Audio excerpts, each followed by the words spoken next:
బొంబాయి దాడి కేసులో జగన్ నాటకం ఆడుతున్నారా లేదంటే అది నిజంగా జరిగిందా? కోడికత్తు డ్రామా. జగన్మోహన్ రెడ్డి 5,000 అమ్మని చెప్తే ఇంటికాడ పిల్లలు చూస్తే మాకు గంజాయిలు నేర్చుకుని ఉన్నారమ్మ చదువుకున్న పిల్లలు. మాకు మొత్తం రాష్ట్రాన్ని అంతటిని ముగ్గురు పిల్లలుగా చేసావు కదయ్యా. రోజున క్వశ్చనే లేకుండా చేసేటంటే జగన్మోహన్ రెడ్డి దయ్యానమ్మా. మా అందరిది రూపాయి ఉంది. సిగ్గుతో చచ్చిపోతున్నాం. మళ్ళీ మా ఇంటికి టిఫిన్ చేయాలని ఎందుకు కోరారు? అప్పుడు తెలియలేదా సినిమాలకి పరిమితం అని? ఓట్లు బొక్క 40 సంవత్సరాల వాళ్ళకి 18 ఏళ్ళు అవసరమా? ఇలా 100 రోజులు చేస్తుంటే డబ్బు అంతా ప్రజా డబ్బుని ఎలక్షన్ ముందు కోడిగత్తో పొడిపించుకున్నాడు. ఇప్పుడేమో రాయిబడ్డ, రేపు పొద్దున బాంబు, ఇంకా అంతకన్నా వీళ్ళు దొరికిందంటే రాకెట్ ఎక్కేస్తాడు పైకి. ఇప్పుడు మనం పవన్ కళ్యాణ్ వారాహి యాత్ర సభలో ఉన్నాం. ఇక్కడ చాలా మంది జనాలు అయితే వచ్చేసి ఉన్నారు. వాళ్ళని కొన్ని క్వశ్చన్లు అడిగి మనం తెలుసుకుందాం. వై నాట్ 175 అంటున్నారు జగన్, అది ఎంతవరకు కరెక్ట్ అంటారు? అది నో. ఎందుకంటే మాకు వచ్చేది ఇక్కడ జనసేన. ఎందుకంటే ముగ్గురు పోటీగా ఉన్నారు ఇక్కడ. జనసేన తర్వాత కమలం, మాకు తెలుగుదేశం. మేము పక్కా తెలుగుదేశం. ఇక్కడ పక్కా రావాల్సింది ఏంటంటే జనసేన. మాకు జనసేన నాయకుడు కావాలని మేము తెచ్చుకుంటున్నాం అంతే. ఇక్కడనే కాదు 175కి 175 జగన్ కొడతామని అంటున్నారు కదా, అది తప్పండి. ఎందుకంటే అయిపోయింది ఆ సీను. ఎందుకంటే ఆ సీను మమ్మల్ని అందరినీ ముంచేసి చాలా మటుకు ఆయన మమ్మల్ని నాశనం చేస్తాడు. ఎందుకంటే లేడీస్ కూడా చాలా దారుణంగా మేము రోడ్ల మీద పడిపోయాం. ఇవాళ రోడ్డు మీద కారణం లేడీస్ ఎలా నుంచోడానికి కారణం మన జగన్ గారు. ఎందుకంటే చాలా ఇదిగా చేశారు మమ్మల్ని. ఎందుకంటే అది ఇస్తాం ఇది ఇస్తాం అని చెప్పి మమ్మల్ని ఓటు ఎంచుకుని అమ్మ మన ఎత్తున చేస్తానని చెప్పి మీ చెల్లెమ్మలో అక్కమ్మ అని చెప్పేసి ఓటు ఎంచుకున్నాడు. ఇవాళ చెల్లెమ్మలో లేదు అక్కలో లేరు. అతను బట్టలు నొక్కినంత ఇదిగా ఏమీ చేయలేదండి ప్రభుత్వం. పథకాలు ఇస్తున్నారు కదా, ఏం పథకాలు ఇస్తున్నాడమ్మా? పథకాలకు సగం పెంచేస్తున్నాడు కదా. పథకాలు ఏమి ఇస్తున్నాడు మాకు? దేనికి ఇస్తున్నాడు పథకాలు? ఇంటికాడ పిల్లలు చూస్తే మాకు గంజాయిలు నేర్చుకుని ఉన్నారమ్మా చదువుకున్న పిల్లలు. మాకు బాగా విచ్చలవిడిగా ఏంటంటే పిల్లలు చదువుకున్న పిల్లలు ప్రతి దానికి బానిస అయిపోయారు. ప్రతి పిల్లలు ముందుకి గంజాయికి బాగా పిల్లలు. జగన్ గారు తీసుకొచ్చింది ఏంటంటే ముందు గంజాయి నిషేధం చేస్తానన్నారు. అది ఎక్కడ చేశాడమ్మా? ఆయన మధ్య అమ్ముతున్నాడు కదమ్మా. ఆయన మధ్య అమ్ముతున్నాడు. ఇక్కడ ఎక్కడ చేశాడు? మధ్య విదేశం ఎక్కడ చేయలేదు అక్కడ. అది మీరు అభివృద్ధిని కోరుకుంటున్నారా, ఉచిత పథకాలను కోరుకుంటున్నారా? అభివృద్ధి కోరుకుంటున్నాం. ఎందుకు అభివృద్ధి కోరుకుంటున్నాం అంటే మనకు ఇవాళ ఏదైనా కానీ ఒక సంస్థ కావాలన్నా ఒక సంస్థతో ఒక జీబీ మాల్ వచ్చింది, ఒక 200 ఉద్యోగాలు వచ్చింది. అటువంటివి కూడా ఇవాళ తాడేపల్లిగూడలోనే కదా, ఏపీలో ఎక్కడైనా ఫ్యాక్టరీలు పెట్టినా వాటిలో పెట్టినా ఉద్యోగాలు వస్తాయి. ఉచిత పథకాలు వస్తే ఏమొస్తాయి? ఆ 10 రోజులు అయిపోతాయి. పథకాలతో పాటు అభివృద్ధి ఏం జరగలేదు అంటారా? ఏం జరగలేదు కదా. జరిగితే ఇంతమంది వ్యతిరేకత ఎందుకంటారు? జరిగితే ఎందుకంటారు? జరగలేదు కాబట్టి చెప్తున్నారు. అందరూ చూస్తున్నారు కదా మీరే. ఎన్నికల్లో గెలిచే అభ్యర్థి నుంచి మీరు ఉచిత పథకాలు కోరుకుంటారా లేదంటే అభివృద్ధి కావాలని కోరుకుంటారా? నాయకులు మీకు ఏది చేయాలని మీరు కోరుకుంటున్నారు? ఆల్రెడీ 5 సంవత్సరాల నుంచి ఉచిత పథకాలు తీసుకున్నారు కదా, దాని రిజల్ట్ ఏంటి ఇప్పటి వరకు బాగానే చూశారు. సో ఇప్పుడు అందరికీ కావాల్సింది అభివృద్ధి. దానికోసం ఇక్కడైతే తాడేపల్లిగూడెంలో బొలిశెట్టి శ్రీని గారు వస్తే మాత్రం ఖచ్చితంగా అభివృద్ధి జరుగుతుంది. అది కాకుండా ఇంకెవరైనా వస్తే 5 సంవత్సరాలు అనుభవించింది చాలు మాకు. ఇక కొత్తగా మళ్ళీ 5 సంవత్సరాలు తీసుకెళ్ళి నరకల్లో ఏం పెట్టగలదు అంతే. వై నాట్ 175 అని అంటున్నారు జగన్, నిజమేనంటారా? అదే జగన్ గారు ఊహ కళ, నిజం కాదు, అసలు వాస్తవానికి బాగా దూరం. మరి పథకాలు అవన్నీ చేశారు కదా, పథకాలు ఇచ్చారు కదా, పథకాలు తీసుకున్న వాళ్ళందరూ నాకు నా ఓట్లు వేస్తారని అంటున్నారు కదా. ఓకే, పథకాలు ఇచ్చారు అంటలేదండి. పథకాలు 10 రూపాయలు ఇచ్చారు, మా డబ్బులు 100 రూపాయలు లాగారు. 90 రూపాయలు ఇంకా మాకు బాకీ. ఆయన దిగిపోయాక ఎవరు ఇస్తారని మేము వెతుక్కున్నాం. ఇంకా 90 రూపాయలు, ఆ 90 రూపాయలు మాకు మిగలాలన్నా, ఆ 90 రూపాయలు లబ్ధి చేకూరాలన్నా కూటమి పీఠంలో ఎక్కాలి. ఈ పేద ప్రజలు ఎవరు ఉన్నారంటే వాళ్ళందరూ బాగుపడాలంటే జగన్ గారి ప్రభుత్వాన్ని సాగనంపాలి. జగన్ గారి యాత్రలో కొంతమంది విద్యార్థులు పవన్ కళ్యాణ్ అంటే ఇష్టమని తమ అభిమానాన్ని బయట పెట్టారు. దీంతో స్టూడెంట్స్ అందరినీ సస్పెండ్ చేశారు. దాని మీద మీ ఒపీనియన్ ఏంటి? అది అలా చేయడం కరెక్టేనా? అది కరెక్ట్ అయితే కాదు. మాకైతే ఓటు హక్కు వచ్చింది. మేము అంటూ ఒక మేజర్ పొజిషన్ కి వచ్చాం. మాకు అడిగే హక్కు ఉంటది, రైట్ ఉంటది. ఎవరికి ఉండే ఇది ఉంటది. ఇప్పుడు జగన్ గారు మాకు ఏం చేశారని చెప్పేసి అమ్మఒడి అన్నారు, ఆ ఒడి అన్నారు. డబ్బులు వేస్తున్నారు కానీ వెనకాల ఎన్ని ఉంటున్నాయో తెలుస్తుంది కదా, అప్పులు అవన్నీ. అసలు ఏం చేశాడు ఈయన స్టేట్ కి? ఒక స్టూడెంట్ ని అడిగే రైట్ లేదు ఆయనకి. మెయిన్లీ చెప్పాలంటే స్టూడెంట్స్ అన్నప్పుడు మాకుండేవి మేము చెప్పాలి బయటికి. ఓట్లు వస్తాయి, మాకు ఓట్ చేసే హక్కు ఉంది కాబట్టి మాకు అడిగే హక్కు కూడా ఉంటది. ఆయన అలా చేయడం అయితే చాలా తప్పదు.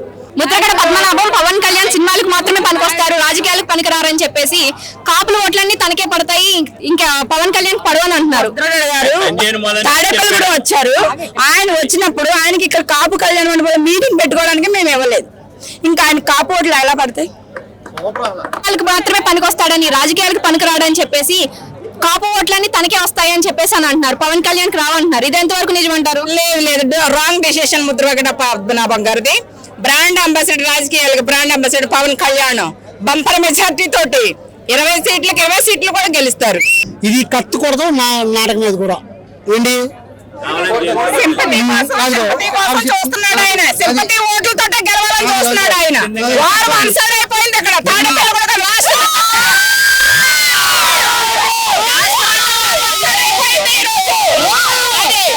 జనసేన కూటమిలో 21 స్థానాలు సంపాదిస్తారంటారా?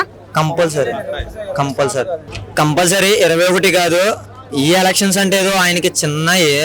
మా దృష్టిలో అయితే ఆయన ఎప్పుడూ సీఎం మాత్రమే. ప్రతి మీటింగ్లో జగన్ గడి మీటింగ్లోనే చెప్తున్నాను. ప్రతి మీటింగ్ ఆడి మీటింగ్ కాడికి వెళ్ళే మేము సీఎం జగన్ జగన్ జగన్ అంటుంటేనే మమ్మల్ని డెస్పాస్ చేస్తారు కాలేజీల్లో. ఇంకా ఆడు మా పవన్ కళ్యాణ్ గారి పేరు ఎత్తితే ఆడికి కింద నీకు ఆడిపోతుంది. ఇంకా ఆడు మా గురించి ఏమి ఎత్తుతాడు? కరెక్టే కదా. ఇప్పుడు మొన్న సీఎం వచ్చినందుకు జగన్ జగన్ అని కేకేసినందుకు ఆడికి మొత్తం కారిపోయి డబ్బాస్ చేయించాడు. ఇప్పుడు అలా చేయడం కరెక్టేనా? కోసం ఆ స్టూడెంట్స్ ని సస్పెండ్ చేయడం కరెక్టేనా? ఇప్పుడు డైలీ ఒకడు పెరిగానం తింటాడు, ఒకడు బిర్యానీ తింటాడు, ఒకడు ఫ్రైడ్ రైస్ తింటాడు. ఎవరికి నచ్చింది అది తింటాడు. అలాగే పవన్ కళ్యాణ్ ఇష్టమే సీఎం సీఎం అని అరిచారు. కరెక్ట్ అది. ఇప్పుడు ఆన్ డిబాస్ చేసుకుంటే వీడికి ఏమవుతుంది? ఓట్లు బొక్క. నిజం, ఆడికి పడే ఓట్లు అక్కడే చెడదొబ్బుకుంటున్నాడు. ఇప్పుడు పవన్ కళ్యాణ్ గారు ఉన్నారు, జన సైనికుల అన్నదమ్ములు, వీరమహిళ అక్క చెల్లెలు ఇలా చెప్పుకుంటూ వస్తున్నారు పవన్ కళ్యాణ్ గారు. ఆయన 1000 రూపాయలని తీసుకొచ్చి ఆయన సినిమా చేసిన డబ్బుని తీసుకొచ్చి అక్కడికి వచ్చి పెడుతుంటే ఈడేంటి ఎక్కడి నుంచో కంపెనీల నుంచి ఇన్వెస్ట్మెంట్ చేసుకుని బ్యాంకు లోన్ తీసుకుని. అసలు నాకు డౌట్ ఎప్పటి నుంచో కొట్టేస్తుంది. నేను జనసేన పార్టీ స్టార్ట్ చేసిన కళ్యాణ్ గారి నుంచి సీఎం దగ్గర నుంచి అడిగాం అనుకుంటున్నాను. ఎవరిని అడుగుతలేదు. 40 సంవత్సరాల వాళ్ళకి 18 దేశాలు అవసరమా? ఎవడని రూపంలో పనిలోకి వెళ్తున్నాడా? ఆడవడం మా ఊళ్ళో మా ఇంటి పక్కన మా బావే. ఆడి పిల్లలకి అమ్మఒడి పడితేనే అప్పులు తీరుతాడంట. వాళ్ళ ఆవిడ 18 ఏళ్ళు తీరితేనే కొట్లో సామాను అట్టు వస్తాడంట. ఇలా సోమవారం రోజులు చేస్తుంటే డబ్బు అంతా ప్రజా డబ్బుని ధ్వంసం చేస్తుంటే ఇంకా ఏపీ ఎక్కడ వృద్ధి అవుద్ది? ఏంటన్నా జగన్ కూడా అమ్మ అక్క అంటూనే తిరిగాడు కదా ఓట్ల ముందు. ఇప్పుడు పవన్ కళ్యాణ్ కూడా అలాగే తిరగట్లేదని ఎందుకంటారు? సరే, జగన్మోహన్ రెడ్డి తాడేపల్లిగూడెం నుంచి గణపవరం పాదయాత్ర చేసుకుని వెళ్ళాడు. ఎగ్జాంపుల్ నేనే. సాక్షి ఫస్ట్ పాదయాత్ర చేసినప్పుడు జగన్మోహన్ నాకు ఫుల్ టైఫాయిడ్, మా అమ్మమ్మ గారు ఎవరో చెప్తే రోడ్డు మీద తీసుకెళ్లి ఇలా మా పిల్లోడికి ఇలా 2 చేతులు ఏమనంటే పక్కన వాళ్ళు చెప్పి 5,000 ఇమ్మని చెప్పాడు. జగన్మోహన్ రెడ్డి 5,000 ఇమ్మని చెప్తే బల్ల మీద కూర్చోబెట్టి ఆడు పక్కనోడు పారిపోయాడు. బల్ల మీద కూర్చోబెట్టి పక్కనోడు పారిపోయాడు. ఎగ్జాంపుల్ నేనే. ఫర్ సపోజ్ ఇప్పుడు అన్నాడు క్వశ్చన్ మంచిదే. జగన్మోహన్ రెడ్డి ఇతరుల పాలనలో కూడా అమ్మ అక్కయ్య మా నాన్న చనిపోయాడు, మా తాత చచ్చిపోయాడు, నాకు ఓటేయండి, మీకు మంచి చేస్తాను, ప్రజలకు మంచి చేస్తానని వచ్చాడు. ఇప్పుడు ఏంటి? సీఎం అయిపోయాడు, చాలా డబ్బు దొబ్బేశాడు. ఇప్పుడేమో మొన్నేమో ఎలక్షన్ ముందు కోడిగత్తో పొడిపించుకున్నాడు. ఇప్పుడేమో రాయిబెడ్డ, రేపు వద్దున బాంబు. ఇంకా అంతకన్నా వీళ్ళు దొరికిందంటే రాకెట్ ఎక్కేస్తాడు పైకి. ఎక్కేస్తాడు. ఎగ్జాంపుల్ ఇది. ఇప్పుడు సీఎం పదవిలో ఉన్నాడు. ఇప్పుడు ప్రజెంట్ మాట్లాడుకుందాం. పవన్ కళ్యాణ్ వస్తున్నారంటేనే ఇక్కడ 70 మంది పోలీసులు ఉన్నారు. సీఎం దగ్గర ఎంతమంది పోలీసులు ఉండాలి? ఎంతమంది సెక్యూరిటీ ఉండాలి? పాయింట్ అది. ఇప్పుడు జస్ట్ ఇలా ఉంగేటప్పటికి పడిపోయిందా రాయ? లేదా కొట్టేసుకున్నాడా? ఆ మాటకొని పవన్ కళ్యాణ్ గారు మాట్లాడితే పవన్ కళ్యాణ్ 3 పెళ్ళిళ్ళు 4 పెళ్ళిళ్ళు ఆడెన్నో పెళ్ళిళ్ళు చేసుకున్నా నీకెందుకు? ఎందుకు నువ్వు చేసుకో? మొన్న అన్నాడు తాడేపల్లి మీటింగ్ లో, నా తాడేపల్లి నియోజకవర్గం తాడేపల్లిగూడెం, తాడేపల్లి నడిబొడ్లో నా 4 పిల్లలు నువ్వే జగన్ అని పెళ్లి చేసుకుంటాడు. కంపల్సరీ డయాడ్ బ్యాండ్ అని చెప్తున్నాను. నేనే పెళ్లి చేస్తాను దగ్గర ఉండి. తాడేపల్లిగూడెంలో కాపు వచ్చినప్పుడు అన్నారు పవన్ కళ్యాణ్ సినిమాలకు మాత్రమే పనికొస్తాడు, రాజకీయాలకు పనికిరాడు అని చెప్పి. కాపుల ఓట్లన్నీ కూడా ఆయనకే పడతాయి, పవన్ కళ్యాణ్కి రావు అని. దీన్ని ఎంతవరకు మీరు సమర్థిస్తారు? మరి అదే ముద్రగడ పద్మనాభం గారు ఇంటికి రావాలి, మా ఇంటికి టిఫిన్ చేయాలని ఎందుకు కోరారు? అప్పుడు తెలియలేదు ఆ సినిమాలకు పరిమితం అని. ఇప్పుడు జగన్మోహన్ రెడ్డి గారు వచ్చేటప్పటికి కళ్యాణ్ గారి సినిమాకి పరిమితం అర్థమైందా? అది ముద్రగడ పద్మనాభాన్ని మొత్తం అందరూ డిలీట్ చేశారు. అసలు ఆయన విషయాలు కానీ ఆయన మన మాటలు కానీ ఎవరు రిసీవ్ చేసుకునే పరిస్థితిలో కాపు నాయకులు లేరు. ముఖ్యంగా కాపుల్ని అణగతొక్కుతున్నారమ్మా. ఇప్పుడే కాదు, ఎస్వి రంగారావు మేము చిన్నపిల్లలప్పుడు అత్తిలు వచ్చారు. ఎస్వి రంగారావు గారు అత్తిలి బండి రామకృష్ణ గారి ఇంటికి ఓట్లుగా వచ్చారు. అప్పుడు చాలా మంది కాపులే మీ ఆస్తులన్నీ కరగబెట్టుకుంటారు ఓట్లు అనేసి బండి సుబ్బారావు గారిని రాజకీయాల్లోకి రానివ్వాల. ఎస్వి రంగారావు గారు మా అత్తిలో వచ్చినప్పుడు నా వయసు 10 సంవత్సరాలు. అప్పటి నుంచి కాపులు నాకు తెలుసున్నంతలో ఎవరు పైకి రానివ్వాల. ప్రతి క్యాస్ట్లో మన క్యాస్ట్లో మనమే అనగదొక్కేసుకున్నాం. కాపులు అనగదొక్కేవాడు కానీ ఎవడో పైకి తీసుకొచ్చేవాడు. ప్రతి క్యాస్ట్ ఉన్నారనుకమ్మా, కొంచెం లేనోడు ఉంటే ఆయన చెయ్యి లెగదేస్తారు. కాపులు కొంత ఉన్నవాడు ఉన్నాడు ఆయన తొక్కడానికే దోస్తున్నారు. అందుకనే ప్రతి వాడు కూడా అసలు నీతి అనేది ఉంటే, కాప కులం అనేది ఉంటే కనుక ఎవడైనా సరే, ఆడదైనా మగోడైనా పవన్ కళ్యాణ్ కోటేసి తీసుకురావాలి. నేను కాపు కులస్తురాలు కాను, మేము కులాలకి. అయినా మేము జనసేన పార్టీ కళ్యాణ్ గారికి చేస్తాం. ముద్రగడ పద్మనాభంతో ఏది కాదు, అన్ని కులాలు కలిస్తేనే జనసేన పార్టీకి ప్రతి కులం సపోర్ట్ ఉంది. 21 స్థానాల్లో 21 వచ్చేస్తుంది అంటారా? ముద్రగడ్డ పద్మనాభం గారు కాపు కులానికి ఏ విధంగా ఉపయోగపడ్డారు ఒకసారి? అసలు కాపులకి ఆయన వల్ల ఉపయోగం ఏమన్నా ఉందా? ఏం చేశారు? చిరంజీవి గారు కానించి పెద్ద పెద్ద నాయకులు అంటే ఎంతో మంది, నాకు తెలియని 3 మంది ఉన్నారు. అప్పటి నుంచి ఇప్పుడు వరకు ముద్రగడ్డ పద్మనాభం గారు కాపులకి ఏం చేశారు? అసలు కాపుల గురించి మాట్లాడే అధికారం కానీ అర్హత కానీ ఆయనకు అస్సలు లేదు. కాపుల గురించి మాట్లాడితే కాపులే తిరగబడి రోజు వస్తుంది, నోరు మూసుకుని కాముగా ఇంట్లో కూర్చోమని చెప్పండి. నేను చదువుకోలేదని చెప్తున్నాను, చదువుకున్న వాళ్ళు జ్ఞానవంతులే కదా. అయినా లెటర్లో అయ్యి రాయడం కాదు, ప్రేమలేఖలు అందరూ రాస్తారు. ప్రేమలేఖలు కాదు, ఆయన దగ్గర నా నాలెడ్జ్ ఉంది కాబట్టి మా కాపులకు ఉపయోగపడేలాగా ఏదైనా పని చేసి నేను కాపు పెట్టిన నిరూపించమను. అప్పుడు దాకా కూడా ఇంకా అసలు ముద్రగడ్డ పద్మనాభం గారు కాపులనే అనుకోను. ఒకప్పుడు ఆయన దేవుడు అనుకునేదాన్ని, కానీ ఆయన అంత నాకు తెలియక ముందు ఆయన గురించి తెలుసుకున్నాక ఆయన అంత రాక్షసుడు మా కాపుల్లో పుట్టాడంటే మాకే అవమానంగా ఉంది. అయితే ప్రతి కాపుల యొక్క ఓటు పవన్ కళ్యాణ్కి ఇవ్వబడుతుంది అంటారా? కానీ మేము కాపులని అనట్లేదండి, ఆయన కాపులు అన్నామాలా మేము మాట్లాడుతున్నాము. కాపులు కాపులు కాపులు పవన్ కళ్యాణ్ గారు కాపులకే చేస్తాము, మా కాపులే దేవుళ్ళు అని ఎప్పుడైనా అన్నారు? ఆయన కాపుల గురించి ఎప్పుడైనా మాట్లాడారా పవన్ కళ్యాణ్ గారు? మాట్లాడలేను. అప్పుడు అసలు ముద్రగడ్డ పద్మనాభం గారు కాపుల గురించి ఎందుకు మాట్లాడాలి? అసలు ఆయన చిగ్గు శరం అన్నది అయితే ఏ కోసమే లేదు. ఎందుకంటే ఒక కాపు బిడ్డ ఉండి కాపుకి విలువ ఇవ్వాలి కదా. అప్పుడు పవన్ కళ్యాణ్ గారు చిన్నబ్బాయి, ఆయన రాజకీయాల గురించి తెలియదు, వచ్చాడు, ఆయనకు అనుభవం నేర్పాలి. అంతేగాని ఆయన దగ్గరికి వెళ్ళకోకుండా ఆడు నా దగ్గరికి రావాలి అసలు సిగ్గుసారం లేకోకుండా జగన్ దగ్గరికి ఎలా వెళ్ళాడు? జగన్ మనకు బాగా అన్యాయం చేశాడు, మా కాపులకు అన్యాయం చేశాడు. అలాంటిదప్పుడు కాపుని అని చెప్పుకున్నాడు కదా. ముద్రగడ్డ పద్మనాభం గారు చిగ్గు లేకుండా పవన్ కళ్యాణ్ గారు రమ్మన్నా కూడా రాకోకుండా జగన్ దగ్గరికి ఎందుకు వెళ్ళారు? అసలు మా కాపులందరికీ తిరగబడితే ఆయన అసలు ఏముకు కూడా మిగలదు. ముగ్గురు పిల్లలు అంటే తప్పని మాట్లాడుతున్నారు కదా జగన్ గారు. ముగ్గురు పిల్లలు అన్నది వాళ్ళ పర్సనల్ విషయం. మొత్తం రాష్ట్రాన్ని అంతటిని ముగ్గురు పిల్లలుగా చేసేవి కదయ్యా మూడు రాజధానులని. అది తప్పు లేదా? ఎవరో తిరగబడట్లేదా?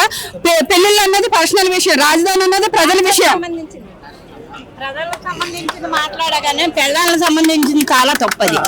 ఎందుకంటే మేము చదువుకున్న రోజుల్లో ప్రతి ఎగ్జామ్ లోని క్వశ్చన్ ఉండేది సోషల్లో, మీకు తెలిసే ఉంటది మన ఏపీ రాజధాని ఏది అని. ఈ రోజున క్వశ్చనే లేకుండా చేసేటంటే జగన్మోహన్ రెడ్డి దయ్యానమ్మా. రాజధాని లేకుండా చేసాడు. అమరావతిలో కన్స్ట్రక్షన్స్ మీరు ఎప్పుడైనా చూసారా? కొన్ని వేల కోట్లు పెట్టి చంద్రబాబు నాయుడికి చేశారు కదా, అదంతా ప్రజాధనం. అంటే మా అందరిది రూపాయి ఉంది. దాన్ని రోజు 5 ఏళ్ళు నిర్వీర్యోపయోగం చేసాడు. అంత వడ్డీలు ఆ అప్పులన్నీ మా మీద పడతాయి. రాజధాని లేకుండా చేసి ఈ రోజున ప్రపంచంలోనే క్యాపిటల్ లేని మందే అని సిగ్గుతో చచ్చిపోతున్నాం. 5 ఏళ్ళు పరిపాలించేసి 25 ఏళ్ళు వెనక్కి తోసాడు మమ్మల్ని అందరినీ. మనకి 3 రాజధానులు అని చెప్పారు కదా, అందులో మీరు ఏది రాజధానిగా కావాలనుకో? మా పవన్ కళ్యాణ్ గారు చెప్పింది ఒకటే, అమరావతియే మా రాజధాని. నరేంద్ర మోడీ గారి నాయకత్వం గురించి ఎందుకు ఇంత కూటమికి ఇంత కష్టపడ్డాడు అంటే, పోలవరం ప్రాజెక్టు పూర్తి చేయాలంటే మోడీ గారి సపోర్ట్ మన ఏపీకి కావాలి. అమరావతి పూర్తి చేయాలంటే పూర్తి నాలెడ్జ్ చంద్రబాబు నాయుడు గారు ఉంది కాబట్టి టీడీపీతో సపోర్ట్ కావాలి. ఇన్ని రకాలుగా ఆలోచించి 100 మెట్లు కాదు 1000 మెట్లు దిగి ఈ రోజు 21 సీట్లు తీసుకున్నాడు కళ్యాణ్ గారు ఏపీ ప్రజల కోసం. 5 ఏళ్ళు పరిపాలించి జగన్మోహన్ రెడ్డి 25 ఏళ్ళ యువతిని రాష్ట్రాన్ని వెనక్కి తోసాడమ్మా. 25 ఏళ్ళు మళ్ళీ ముందుకు రావాలి అంటే కూటమి అభ్యర్థులు గెలవాలి, మంచిగా ముందుకెళ్ళాలనే ఉద్దేశంతో ఈ రోజు రాజకీయాల్లోకి మహిళలు కూడా వచ్చాము. జనసేన వీర మహిళలు అందరూ కూడా పవన్ కళ్యాణ్ గారు అడుగుజాడలో నడుస్తాము. ఏపీ అభివృద్ధికి ఏం చేయమన్నా మేము చేస్తాము. కళ్యాణ్ 21 స్థానాలు సంపాదించేస్తారంటారా? 25 వచ్చినా వచ్చేస్తారు. పవన్ కళ్యాణ్ ఇప్పుడు ఓట్లు వేద్దామని జనం అందరూ రెడీగా ఉన్నారు. పవన్ కళ్యాణ్ కోసం జనసేన నెగ్గాలని ప్రతి ఒక్కరు ఖచ్చితంగా ఉన్నారు. మొన్న ఎలాగ మేము చేసుకోలేకపోయాం. ఈసారైనా పవన్ కళ్యాణ్ గారికి మంచి అవకాశం ఇవ్వాలి.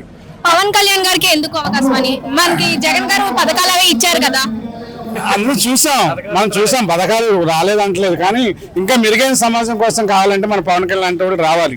ఆయన ప్రతి కింద స్థాయి నుంచి వచ్చి ప్రతి కార్యకర్తను చూశారు. ఎవరేంటో సమస్యలు తెలుసు, ఎంత కష్టం అంటే ఏంటో తెలుసు. అందుకని కంపల్సరీ ఈసారి పవన్ కళ్యాణ్ నెగ్గించుకోవాలని తాపడతాం. కోడిగత్తి అయిపోయింది. గురకరాయి డ్రామా అంటారు, ఏమీ లేదు. కోడిగత్తి రాయి ఎక్కడికి తగలరా? ఇద్దరు రైలు మీద రాయలు ఇద్దరు తగులుద్దమ్మా. ఇస్తే అమరావతి కూడా తగులుద్ది, చనిపోయి తీసుకెళ్తుంది. అనమానుషం, ఇదంతా డ్రామా. ఎవరు నమ్మే పరిస్థితులు ఎవరు లేరమ్మా. ఇప్పుడు అంత జనాల మార్పు వచ్చింది.